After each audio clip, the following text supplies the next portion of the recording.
Programang ito ay rated SPG. Striktong patnubay at gabay ng magulang ang kailangan. Maaaring may masiselang tema, lengguwahe, karahasan, sexual, horror o droga na hindi angkop sa mga bata.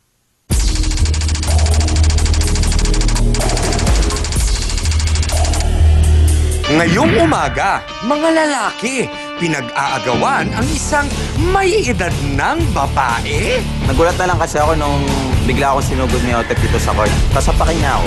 Nakailag lang ako. Hindi siya makontento sa akin. Meron siyang iba dahil hindi naman siya nagkukulang magbigay sa akin. Ginawa ko lang yun dahil linoko niya ako. Sumama siya sa mga kabarkada niya samantala ako ang tumulong nagpalabas sa kanya sa kulungan sa City Jail. Kayanin kaya ni Stella na pagsabayin ang dalawang nagpakibok ng puso niya. Wala problema sa akin kung matro na tawag nila sa akin.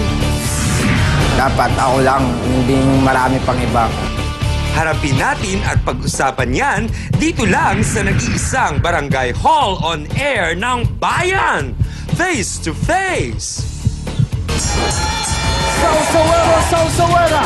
Let's get ready for Sausawera!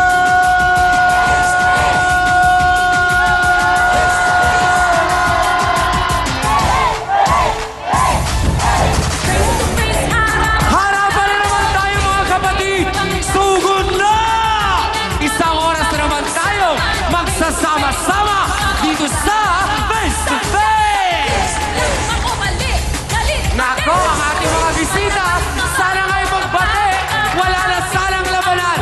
Usapang maayos na lamang. Kaya tara na, samahan niyo kami. Isa diyang makulay ang nakarang buhay. Tayo magharapan at ating pag-usapan.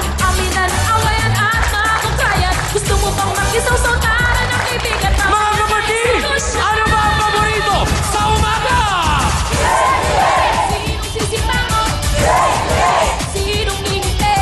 Face to face! Huwag mong talikuran. Harapin mo, face to face. Hey! At ngayon, eto na ang First Lady na nag-iisang Barangay Hall on Air. Ang pambansang kapitana, Cha Ami Perez. Hello mga kapatid! Good morning! Babaeng umaastang matrona dahil sa taglay na alindog at ganda ay dahilan tuloy ng rambulan ng dalawa niyang papa. Oh no, Hans! Kasing hot daw ni ate ang issue ngayon. Handa na ba kayong mapasok? Makisawsaw. Talo ka, dalawa ang papa. Oo nga, Chang. Nainggit naman ako. Ako kahit isa, wala. Naku mga sawsawero, kayo ba naranasan nyo na ring pag-awayan ng dalawang boylets? Kayanin kaya ni B1 at B2, si Hot Mama. Babawasan naman natin ang anghang at patatamisin natin ang kanilang buhay sa tulong po ni Attorney John Philip Reyes, Dr. Camille Garcia, Father Sunny Merida. Sila po ang ating mahal na trio, tagapayo. Kaya naman mga kasawsawan, ano pa ang inaantay nyo? Let's make it a come on! Face to face na!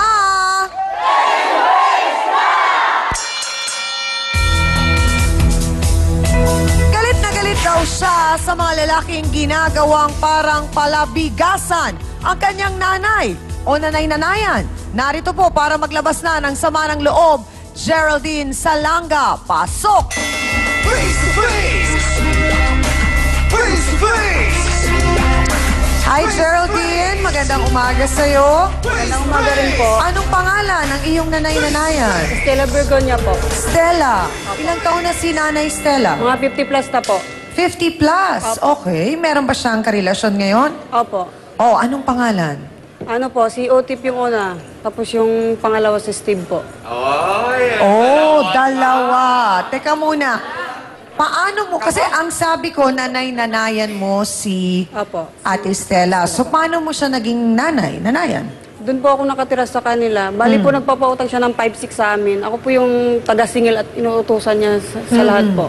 Gaano katagal ka nang nakatira 2 doon? years na po hanggang 3 ngayon. years. 2 Okay. years So, po. 2 2 years po. years. Sorry, hindi ko narinig. So, doon sa 2 taon na yon, ilan yung boyfriend na nakita mo na meron si Ate Stella? 2 po yung nakita ko, pero 3 sila po narinig ko. Ay! Oh! Kabog na kabog! Nakita ko.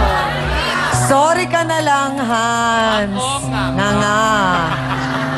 So, sino yung una? Si Oti po. Otip, Opo. ang pangalan niya. Opo. Lahat po ginawa ng nanay-nanayin ko po. Oo. Pinalabas siya sa kulungan, pinayansahan siya ng 55,000. Sino ang nakulong? Si Oti po. Yung Otip. Opo. Okay. Bakit nakulong? Ewan ko po. Pinapiyansahan lang po Magkano siya. pinampiyansa? 55,000 po. Uy, ang laki, ha? Saan naman nakilala ni Stella itong si Otip? Ano po, may dinadalo kami po sa kulungan po. Doon sila nagkakilala. Oh! Opo. Tapos nagkain laban. Sino yung Opo. dinadalaw nyo nun? Yung kaibigan din namin na kulong. Hindi naman din boyfriend niya? Hindi po. Okay. Doon sila nagkakilala. Nung nakalaya yung Otip, kamusta? Nagsama ba sila? Opo. Maayos naman. Nung medyo katagalan na po, yun, mabarkada po, tsaka lagi nag-iinom, laklak. Laklak? Opo. Ay, may bisyo. Opo, laklak. So yun ang naging problema dito sa Otip. Opo. Parang ang lumalabas yung Otip, humihingi ng pera kay Opo. Nanay Stella. Gaano kadalas? Ano po, araw-araw, oras-oras po gusto niyang maglaklak ng barkada niya po. Kung manlilibre sa barkada, Giginom 2012, si Ate Black. Stella ang magbabayad. Opo. Siya po mag-assist Magkano po. binibigay ni Nanay Stella? Lagi ko po nakikita, 500 ma'am, yung pinakamababa. 500. Opo. So yung relasyon nila, alam mo ba kung gaano nakatagal? Ano po, 2 years na po yung, pagkaalam ko po pagdating Oo. ko 2 years, yun po yun, papunta namin doon. Okay, nabanggit mo na meron pang iba bukod kay Otep. Opo. So itong Otep hindi mo gusto? Hindi po. Okay, sino yung iba pa? Gusto mo ba yun? Si Steve po. Sino naman yung Steve? Yung pinalit niya po doon. Kamusta naman yung Steve? Ganon din po, kaso lang medyo mabait. Medyo mabait. Opo. Parang maginoo pero medyo bastos. Ganon na po. Yung isa bastos talaga, parang Opo. ganon. Ito medyo mabait. Opo. Bakit mo nasabing medyo mabait? Ano po, mabait siya po, nagtatrabaho din po siya. Paminsan-minsan lang naghihingi din ng pera para din sa mga barkada po. Okay.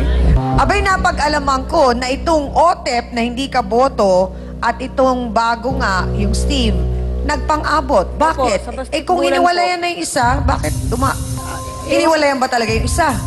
Hindi po talaga sila nag-iwala. Yung parang nagdidmaan lang po sila, ma'am. Yung hindi na okay. sila nag-usap. Pag ano, opo. Walang naging break up. Ano nangyari sa basketballan? Nagkapag-abutan dun sila po. Pumunta si nanay-nanayan ko Stella doon. Sinundo yung isa. Sinong sinundo? Si, Steve, yung bago. Nalaman ni Otep, yung nagkaabutan po sila doon. So parang na-hurt si Otep kasi hindi na siya ang love? Ganon? Nagulat po siya na may kapalit agad.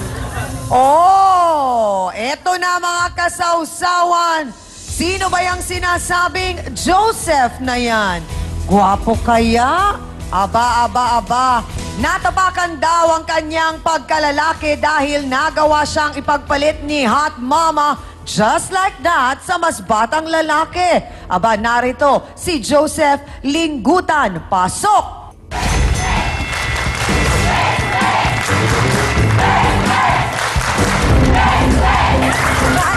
Sandali! Uy, Joseph! Babae yan! Wala yung ginawa ko, nabigasan na yung Hoy, Joseph! Okay ka lang? Ay. Wala pala bigasan yung ate ka. Kapal. Talaga. Diretsa ang tanong, pera lang ang habol mo daw? Kay Aling Stella? Di totoo yun. Hindi totoo. Ba't napatunayan mo? Hihingi ka ng pera doon, pambili mo lang panglaklak eh. Nanay mo nagbibigay. Kung hindi pera ang habol, ano kaya ang habol? Baka naman may pag-ibig talaga si Kuya Joseph. Nahuhusguhan na natin siya kagad. Huwag naman kayong ganyan. But John, tignan natin sa pagbabalik. Kikilalanin natin si Joseph at baka nga love niya si Ate Stella. Magbabalik po ang Face to Face. Pero nung naging kayo ni Stella, Steve, hindi mo ba naisip, kasi napag-alaman ko medyo may malaking agwat ang edad ninyo. Hindi ka ba parang nailang? Hindi, mas gusto ko rin po kasi yung matanda eh. Bakit? Buti na lang, taken na si Hans. Diyos. Ha? Bakit gusto mo? Kasi kung practical po, siyempre, magsisota ka ng bata, ikaw pagagastos. Kaya dun sa matanda, siya na bahala. Aba, may pagkamatalino ang batang ito sa ibang paraan, ha? Pag talikuran, harapin mo, face to face. Don't go away, magbabalik ang Face to Face dito sa TV5.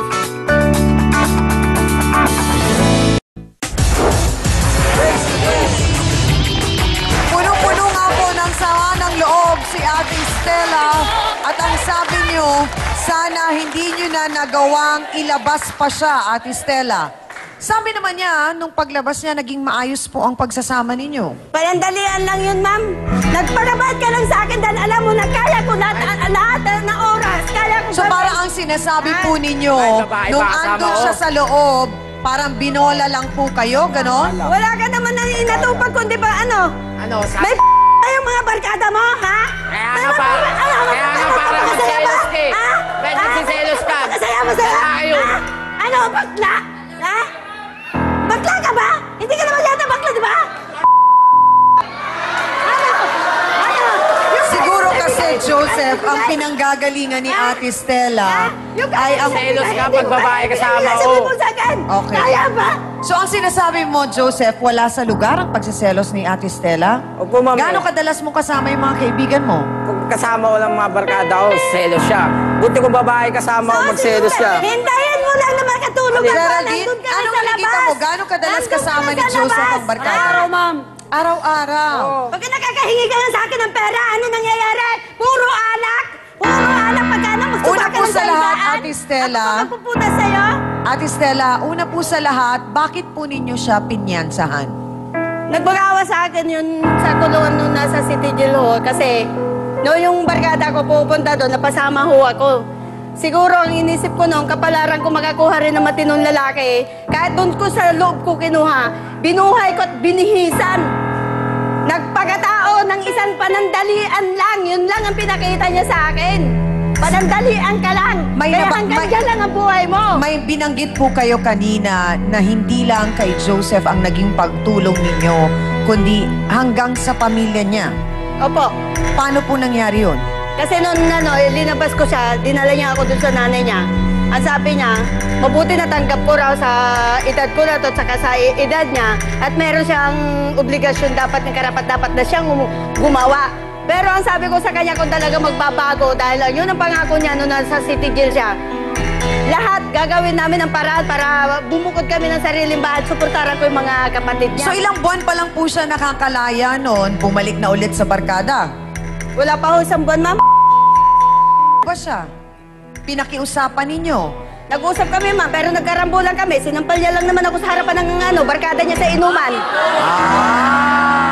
Mga ilang buwan po bago nyo napagtanto na ayoko na sumurrender na kayo, give up na kayo, na nakita nyo walang naging pagbabago kay Joseph? Wala akong sa kanya na umayaw ako sa kanya. Basta siya na lang ko sa po na umalis. Alangan naman ako maghihintay sa pintuan na parang aso kung kailang dumating. Saka kung sasaluin. Hindi na bali lang mo po, ma'am, dahil hindi naman siya lang lalaki eh. Tama! Hindi lang siya lalaki. Pwede ko bilhin ang gusto ko.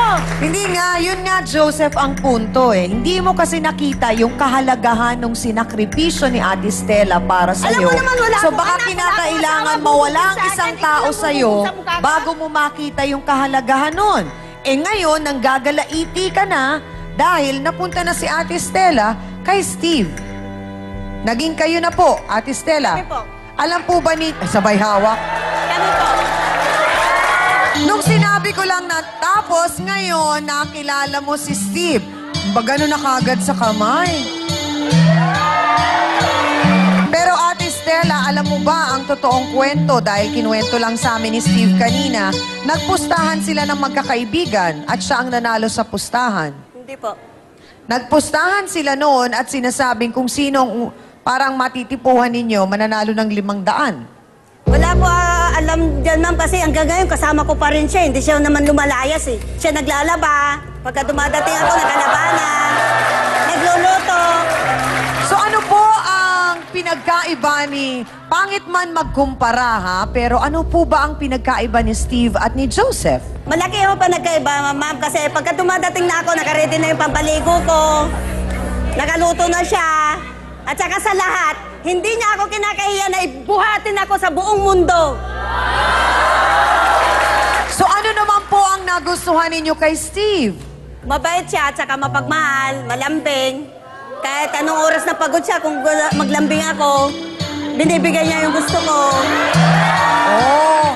At maglalabas si Steve siya. At eto na talagang ang swerte-swerte ni Aling Stella kasi nagluluto din si Steve. At hindi lang yan, sabi niyo po kanina, hinahanda Pinaghahanda niya ako lang. ng pampaligo niyo. Oh, wala pang lalaking gumawa niyan sa akin. Sa akin lalo. Pero talaga, pinaghahanda mo? Anong pinaghahanda mo pampaligo? Pag umaga po, pag maga siyang aalis, pinag-iinit ko ng tubig para, siyempre malamig yung tubig. Oh. Anong gamit mo? Takure o yung nilalagay na ganon? Takure po. Ah, takure. So ikaw nagpapainit. Opo. Ikaw din nag-iigib. Nag-iigib din po ako. How sweet. Ikaw, ano bang pinaka-sweet mo nang ginawa? Parang si Joseph tuloy punong-puno ng kapaklaan. Ano ba ginawa mong sweet para kay Ate Stella? Sige naman, para maipagtanggol naman kita. Ma'am, naging tapat lang ako sa kanya, ma'am. Ha? Naging tapat ako sa kanya kahit na puro barkada ako. Hindi naman siguro makapagbago rin naman ako eh. Huwag lang nilang madaliin. Oh! Huwag niyong mamadaliin si Joseph. Gusto niya, yung sa timing lang na gusto niya. Pero ang may pagmamalaki mo kay Ate Stella, naging tapat ka. Naging tapat ako sa Wala kanya. Wala kang- siyang makikita, wala siyang maririnig sa akin kung anong kwento. Baka naman kasi magaling ka lang magtago. Oh. ma'am. Paano nga may maririnig? Eh darating ka, lasing ka, tulog ka, magsuka ka dyan, di mo na nga alam. Ako na magpupunas pa sa'yo. Oh. Dapat nga paglasing ako, may Dahil sasabihin masasabi mo na, ko eh. hubaran ko nga, tanggalin ko nga yung brief mo, wala na. Ano pa? Ah. Pero ang sinasabi niya kasi Ate Stella ay kahit naman papano daw, naging tapat siya sa'yo at wala kang napatunayang na naging ibang babae niya kundi ikaw lang.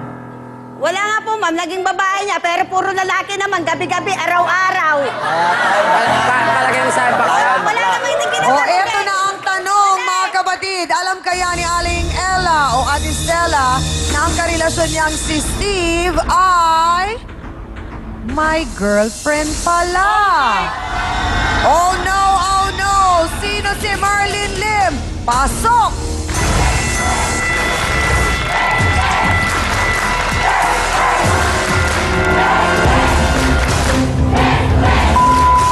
Sandali lang! Patawarin! Kapanang mukha mo. Ha? Diretsa ang tanong, sino po kayo? Unang ni Steve, laki na ang mukha. Talaga? Talaga? Sandali lang! Talaga? Talaga? Talaga? Talaga? Sandali! Talaga? Sino nga ba si Ate Merlin at ano siya sa buhay ni Steve? Abay, okay na sana pagkaka-holding hands. Oh my gosh! Ano ito? Abangan niyo maliwanag sa pagbabalik ng face-to-face. Isang nakaputing shorts, isang naka-black shorts. Sexy ba si Ate Merlin? Sinong sexy? Sino ba? Sinong sexy sa akin? Ano mukha ko? Sandali lang! Simpa! Patawarin talaga. Akala ko hindi na ako magugulat sa programang ito. Akala ko'y nakita ko na ang lahat. Hindi pa pala. Miss Amy Perez would like to thank the following: Dr. Steve Mark Gan of GAOC Dental Clinic, Salon de Manila, Watercolors Makeup, Gloss Nails, Just Cavelli Eyewear, Dr. Manny and Paikalayan. Wade, Face to face, Ate Merlin, sino po kayo sa buhay ni Steve? Boyfriend ko po. Boyfriend ko si Steve. Kailan po kayo naging kayo at saan kayo nagkakilala? Gabi-gabi katabi. Nakilala. Gabi-gabi. Po sa December Blue. Gabi-gabi, ano ba? Nagsiakin ko ako doon. Saan po ninyo nakilala si Steve? Okay. Nag-shopping ako doon. Nilapitan kayo. Tinulungan niya ako nga magdala ng mga binibili Bakit naman po ninyong agad-agad pinagkatiwalaan siya? Hinatid niya ako sa taxi. Pag sabay alis niya, hiningi niya ang number ko. Binigay ko. Ewan ko sa'yo, isura mo na. Bakit naman po agad-agad ninyong ibinigay ang number nyo?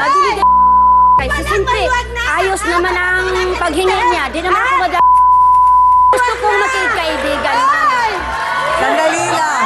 Nagsimula tawag ng tawag sa akin. Siyempre, sinasagot ko rin. Mabait naman siya. Oho. Steve, diretsa ang tanong, sino si Ate Merlin? Jowa ko din po. So, pinagsabay mo si Ate Stella at si Ate Merlin? Opo. Okay, mahal mo ba si Merlin? Magkano na po naibigay ninyo kay Steve? Tuwing linggo po, pumupunta siya. Bigyan ko siya ng 2,000. Minsan, 1,500. 2,000? Kada linggo? Siyempre, ma'am, meron siyang bibilihin daw. Bibigay ko sa kanya. Wala nga hanap buhay, 2,000? Siyempre, magbigay ako sa kanya dahil... Dali lang! Binibigay ko lahat ang gusto niya. Dahil Sandali lang, Ate Stella! Panginoon, lahat ng mga kalalaki yan dito nakaganon na. Pupunta siya sa akin lagi. Nandito siya lagi sa akin. Pupunta siya sa akin lagi. Sandali lang po. Sandali lang po, Ate Stella. Magkano pong binibigay ninyo kada linggo kay Steve? Sila kasi lagi na inutusan ko, ma'am, na nangungulik siya sa lahat ng mga pautang ko. Kaya minsan, sabi ko, kumuha ka na lang dyan kung magkano kailangan mo. Minsan, pagkano naman, pahingi naman Panginoon dyan, 200, 300. Binibigyan ko na lang ho siya. So magkano minsan ang kinukuha mo, Steve? Kada linggo? Kung wala namang pagagamitan, mga 300 hanggang 500 lang. Pero pag kailangan, sinasabi ko naman sa kanya eh. Saan mo dinadala ang pinibigay naman ni Ate Merlin? At paano kayo nagkikita ni Ate Merlin kung araw-araw mong kasama si Ate Stella? Then, nung time na po yun, nagtatrabaho pa ako. Kasi nagkakilala kami, bali customer ko siya. Oo nga, bakit mo naman niligawan si Ate Merlin? Wala naman talaga akong purpose na ligawan yun. Eh, nung kinuha ko yung number, tapos, ang plano ko lang sana, update ko lang ng sale ng mall. Eh, kung mag-reply siya, ang sipag din. Eh, text-text lang, ganun. Siyempre, kusunada ko dun. Sa tawag kasi First time niyo po bang nagkaroon ng textmate, Ate Merlin?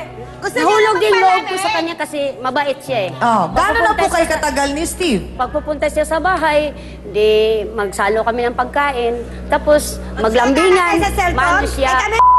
Siya sa akin. Naramdaman ko din.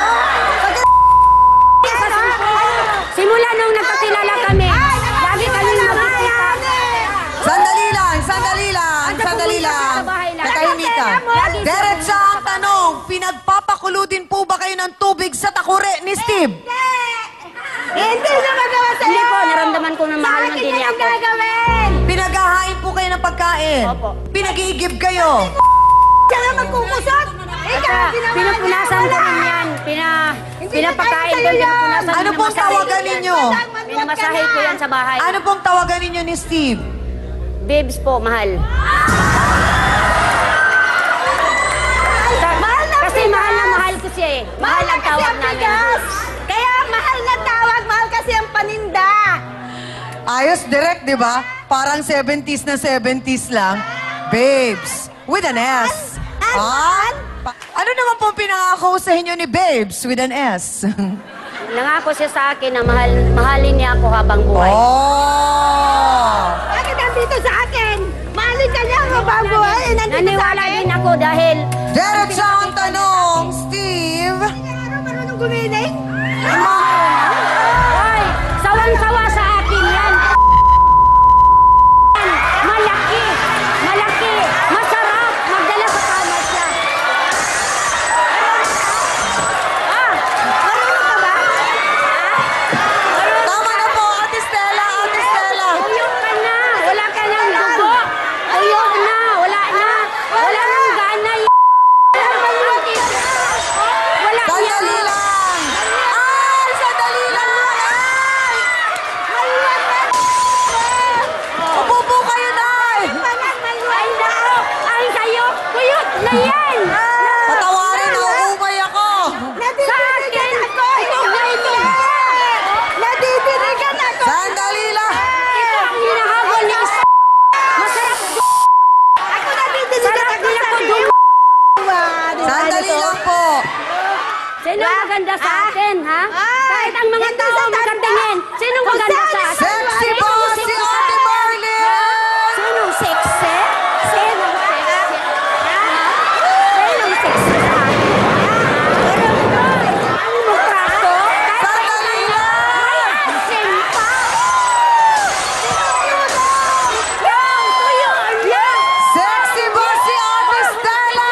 me.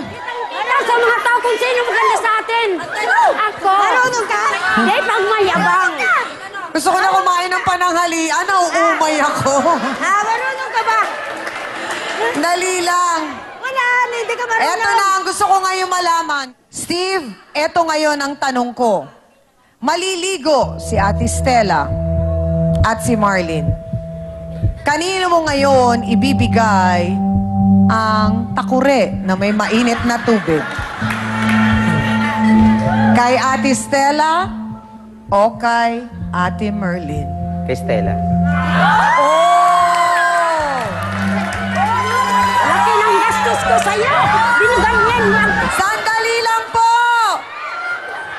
Patawarin talaga. Akala ko hindi na ako magugulat sa programang ito. Akala ko nakita ko na ang lahat.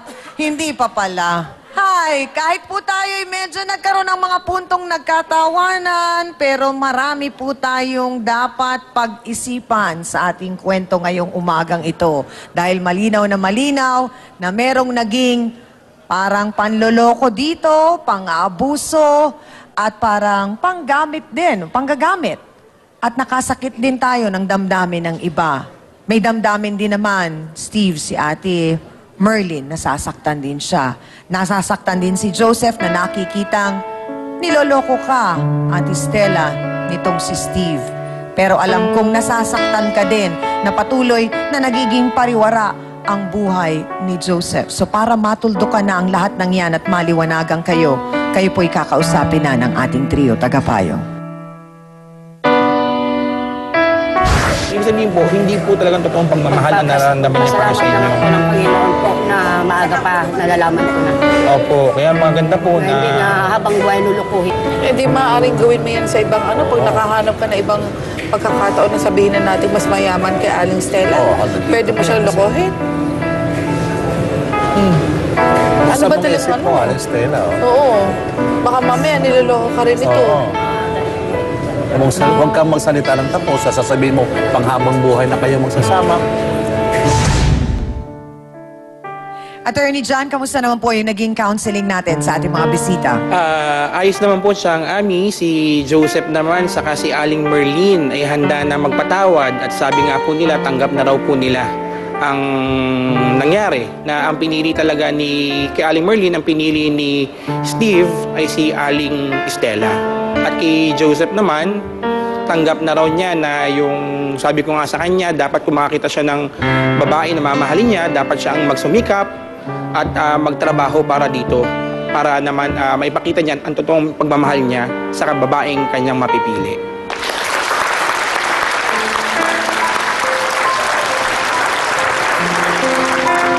Unang-una, no, Aling Stella, total nakapag-antay naman po kayo ng matagal na ganyan. Sana po yung desisyon nyo, dahil kasi sinabi nyo sa amin kanina na namanhika na po yung pamilya ni Steve sa inyo, baka meron pa hong pagkakataon na pag-isipan yung maigi kung talagang nararapat na kayo ay lumagay pa sa tahimik. Kasi dati na pong tahimik ang buhay nyo para pong ngayon lang gumugulo. So sana gawan nyo ng paraan na mas maging maayos ang inyong pamumuhay sa pamamagitan na mas makatulong kayo sa ibang tao. Hindi po sa pamamaraan na nagkukusa kayo magbigay sa mga tao na hindi nyo po alam kung saan napupunta ang inyong pera. Meron naman pong iba yung kasiyahan na maibibigay yung satisfaction na meron po kayong ginagawang maayos sa buhay. Hindi po yung pumapasok tayo sa gulo.